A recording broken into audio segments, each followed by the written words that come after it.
ডাকসু বন্ধ করার জন্য যারা সামনে থেকে পেছন থেকে গুপ্ত অবস্থায় ষড়যন্ত্র করছে তাদেরকে রুখে দিতে হবে।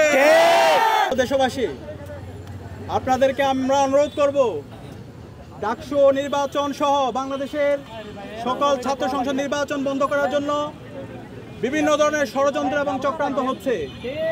আমাদেরকে দায়িত্বশীল আচরণ করতে হবে।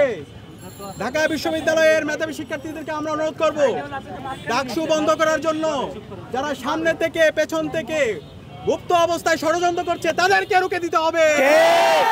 প্রিয় উপস্থিতি, আমাদের অবস্থান পরিষ্কার। 9 তারিখ ডাকসু নির্বাচন হতে হবে। এটা আমাদের জুলাইয়ের শহীদদের দাবি। এটা ঢাকা বিশ্ববিদ্যালয়ের 40,000 শিক্ষার্থীর দাবি।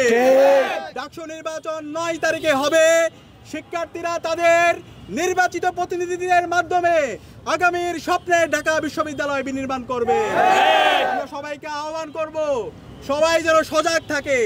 সকল ষড়যন্ত্রকারীদেরকে যেন আমরা আইডেন্টিফাই করে তাদের বিরুদ্ধে যেন আমরা ঐক্যবদ্ধভাবে অবস্থান পরিষ্কার করতে পারি। আজকের মিছিলে যারা অংশগ্রহণ করেছেন সবাইকে আন্তরিক মোবারকবাদ জ্ঞাপন করে সবাইকে সতর্ক থাকার আহ্বান জানিয়ে এবং 9 তারিখ ডাকসু নির্বাচন আয়োজনে সর্বাত্মক সহযোগিতা কামনা করে আমাদের আজকের মিছিল এখানে শেষ করছি। সবাইকে অসংখ্য ধন্যবাদ।